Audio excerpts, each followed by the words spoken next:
Hi there, and congratulations on starting a really fascinating journey. It's going to be a journey which you'll never forget, you'll never regret in your life, and it will be a starting to a healthy journey itself. I know running can be daunting at first, especially when you're just starting, you're trying to break that rest momentum. It's very essential you break that chain.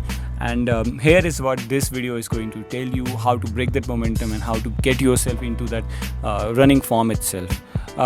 Before I would like to start, I have a pro tip at the end of this video, so please keep watching this video till the end. And also, please, if you like the video, then do consider liking, sharing and subscribing to my account or to my channel, depending on wherever you are seeing this, because honestly speaking, it's either it's YouTube algorithm or Insta algorithm. I get rewarded whenever you share this, and the algorithm rewards me proportionately. So that will obviously motivate me to put more content, more quality content. So yes, let's get started.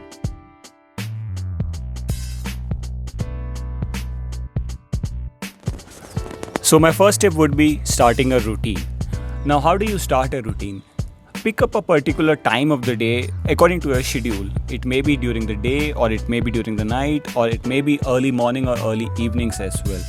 Now, what happens is you need to stick to this schedule very tightly, because we know it takes approximately 21 days to build a habit. Although this may vary for individual, but this serves as a good baseline for most of the people, especially for people like me.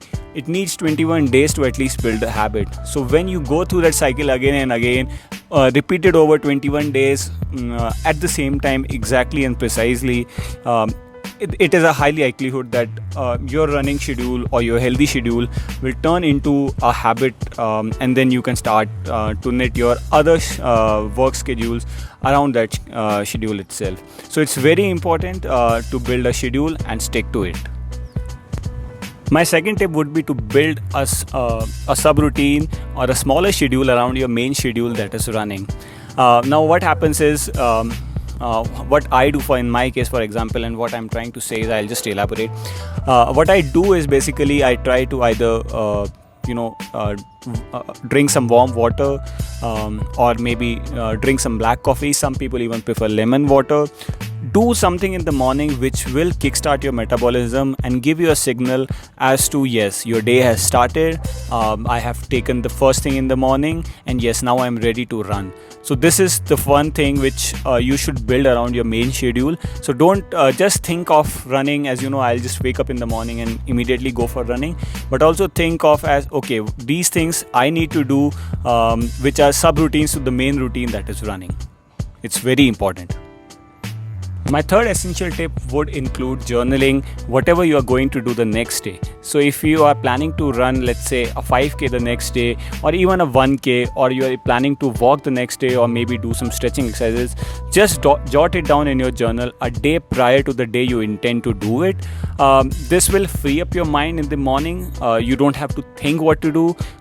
Even I have wasted many a moments, many a days, many a months, I would say probably, not writing this in a journal, what I have to do next, and the next day I am left wondering as to what to do. And what happens is, in that moment, even if you build a subroutine around it, or even if you follow my other 2 points before it, you lose the motivation if you don't have anything to do. So you need to actually plan the day forward, and then execute it the very next day. So now it's the time for the pro tip finally. So my pro tip would be that if I were given a chance to probably form a running schedule, I would do it first thing in the morning. Now the reason for this is very simple. In the morning, your mind is relaxed, your willpower is at the highest, your body has recovered from the rest that it has taken from the last night's sleep, and what happens is, consequently your motivation also tends to be a little higher. And evening running is also fine, but the problem with evening run is, since you are already loaded with a lot of activities during the day, your mental capacity to take another thing, or your momentum, essentially turns into a rest momentum, and you sometimes defer things to tomorrow. So that would be my pro tip. run first thing in the morning. It will give your brain much needed oxygen boost as well as blood boost, and will give you whole lot of energy the entire day to do other work that you are intending. If you are a working professional, if you're a student, it would be really awesome for you. So consider this pro tip while you're running the next time. So these were my pro tips and the essential keys around how to build a running schedule. I hope you really liked the video. Again, I would say do consider liking, subscribing and sharing the video. Thank you.